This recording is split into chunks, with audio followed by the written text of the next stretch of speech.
여러분, 대한민국의 민주주의가 부식됐다. 이게 미국 의회에서 나온 말입니다.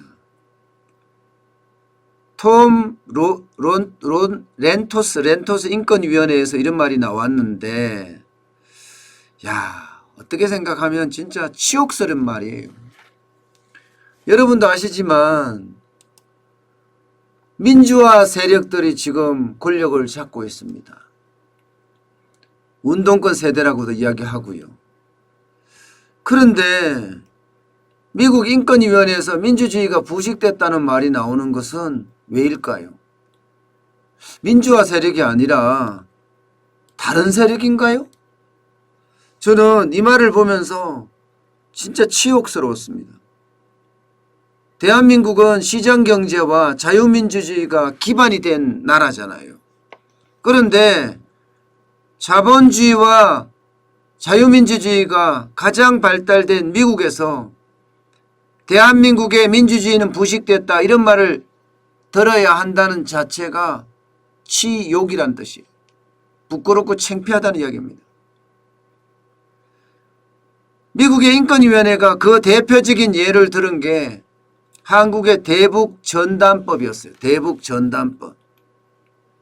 여러분도 알고 계시지만 이게 북한으로 전단을 날리는 것을 금지한 법입니다. 전단을 막는 거에서 넘어서서 미수에 거쳐도 최대 징역 3년까지 선고할 수 있게 했습니다. 야, 이게 솔직히 말이 되나 싶어요. 어떻게 생각하면 북한 국민들에게는요, 대북 전단이 세상을 보는 유일한 눈일 수도 있습니다. 워낙 통제가 심한 사회니까 대북 전단만이 외부하고 연결되는 단초라는 뜻이죠. 그런데 어떻게 된 일인지 문재인 정부는요, 이 대북 전단을 막았어요. 그리고 대북 전단을 보내면 감옥살이에요. 그것도 3년까지 선고할 수 있는 감옥살이. 이게 말이 된다고 생각을 하십니까? 저는 솔직히 말이 안 돼요. 미국에서요, 인권청문회가 열리는 경우는 굉장히 특수할 경우예요. 예를 들어서 북한의 인권에 관련됐다든가 나이지리아의 인권에 관련됐다든가 이런 경우에 청문회가 소집이 되는데, 대북 전단 금지법 때문에 대한민국이 동맹국인데도 불구하고 북한이나 나이지리아 반열에 들어섰다는 얘기예요. 창피합니다. 국제사회에 도대체 얼굴을 들고 다닐 수 있을까? 그런 생각이 들 정도로 부끄럽습니다. 도대체 이런 수모를 왜 우리가 당해야 되죠? 자유 대한민국에서 말입니다. 저는 이런 수모를 당하는 이유를 도대체 이해할 수가 없어요. 김정은이 동생이죠. 김여정이 대북 전단을 비난했다고. 국회에서는요, 전 국민이 이렇게 반대하는데도 불구하고 대북 전단법을 강행 처리했습니다. 이 대한민국 국회가, 제가 이런 표현 그냥 쓰겠습니다. 김여정 나부랭이가 이야기한다고 국회가 움직여요? 대한민국 국회가 빨간물이 들었나요? 저는 도저히 이해가 안 돼요. 솔직히 도저히 이해가 안 돼요. 김여정 같은 친구가 이야기했다고 해서 대한민국 국회가 이렇게 움직였다는 자체가 창피합니다. 정부는요, 접경지 지역의 주민들의 안전이 문제다 이렇게 이야기를 했지만 어느 누가 보더라도 김정은 정권의 비위 맞추기입니다. 왜 우리가 김정은이한테 비위를 맞춰야 되나요? 6.25 전쟁을 일으켜서 엄청나게 500만 명이라는 숫자를 살육한 장본인이에요. 우리 국민이 500만 명 가까이 죽었습니다. 그것도 이유도 없이 죽어간 사람이 천지예요.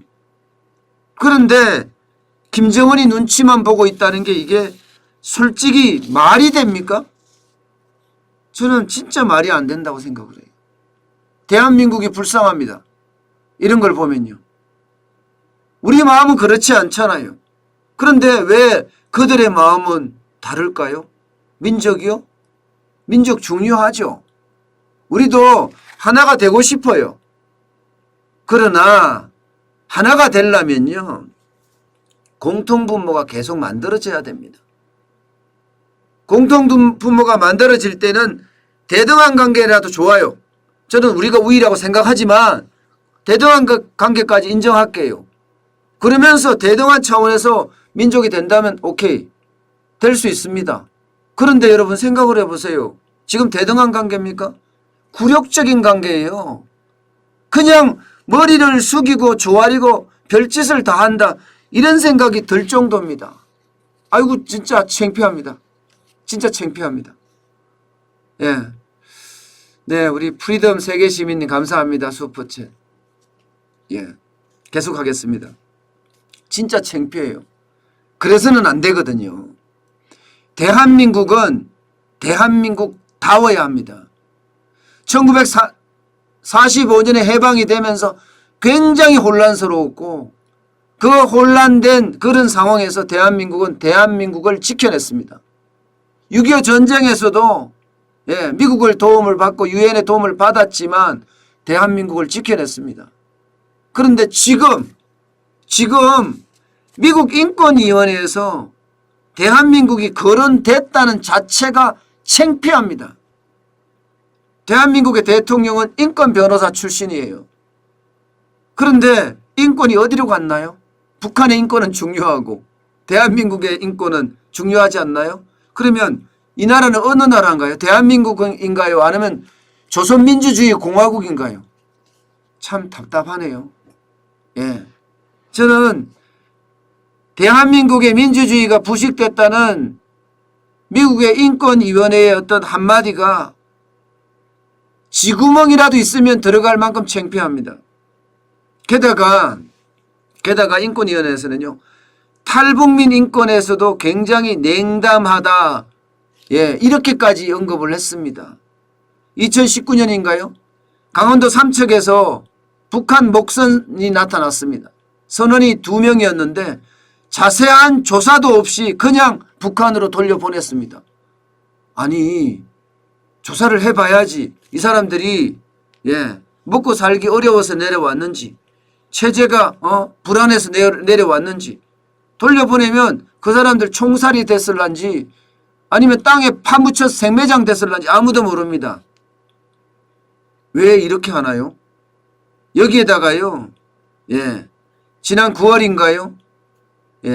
중국에서 체포돼서 구금됐던 탈북 여성 2명 인신매매범에게 넘겨지고요. 임신매매범에게. 이런데도 대한민국 문재인 대통령은 아무것도 하지 않았습니다. 도대체 인권 변호사인데 인권은 도대체 어디 갔는지 저는 모르겠습니다. 게다가 문재인 정부는요. 유엔의 북한 인권 결의안 채택에 3년 연속 빠졌습니다. 2016년에 북한 인권법이 통과됐거든요. 그러면서 북한 인권재단이나 북한 인권 기록서 설치도 차일피일 미루고 있습니다.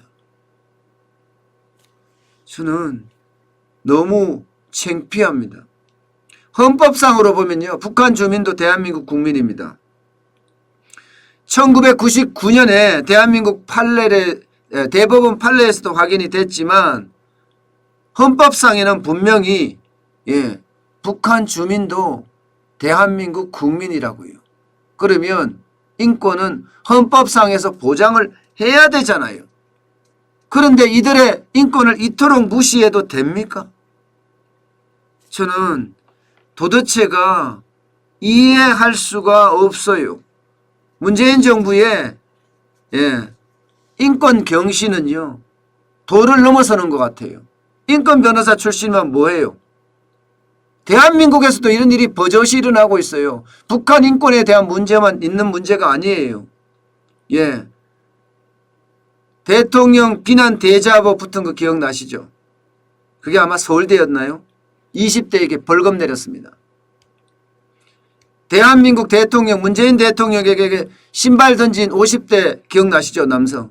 이분은요 아직도 구속돼 있어요. 신발 한 번 던졌다고. 아직도 구속돼 있어요. 이게 인권입니까? 도대체 대한민국은 왜 이렇게 가죠? 아니 인권 변호사가 오히려 인권을 후퇴시키고 있는 것 아니에요? 오죽했으면 미국 청문회에서 대한민국의 민주주의는 부식됐다 이렇게까지 이야기를 할까요? 게다가 표현의 자유를 억압하는 법안을 통과시키고 시민사회단체를 시민사회를 탄압했다 이렇게까지 비판을 하고 있습니다. 저는 이런 얘기가 왜 나오는지 다시 한번 생각을 해봐야 됩니다. 물론 이 대한민국 정부는 미국 의회가 청문회라는 이유로 내정 간섭한다 이런 이야기 하거든요. 아이고 참 이게 내정 간섭이라고 이야기하면 내정 간섭이 참 모두가 맞죠. 모두가 내정 간섭이죠. 그러면 인권에 대한 이야기를 하는 거예요. 내정 간섭이 아니에요. 인간의 권리를 이야기하는 겁니다. 그런데 여러분 이 여론조사 한번 보세요. 이 여론조사. 대북전단 살포 금지법 제정 국민의견 조사 결과입니다.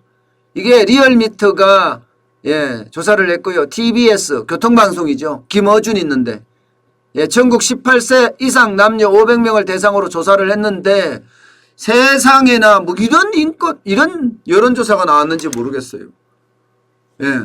찬성이 50%예요. 잘 모르겠으면 8.9%고 반대가 41.1%예요. 아니 대북 전단 살포 금지법에 찬성이 50%다? 야 이거 이해가 될까요? 저는 이해가 안 돼요. 물론 제가 만나는 사람들이나 제 주변에 있는 사람들이 저하고 비슷한 성향들이 많겠죠. 그러니까 그분들이 저한테 이야기할 때는 저하고 비슷한 생각을 말씀을 하시니까 비슷하게 느낄 수도 있습니다.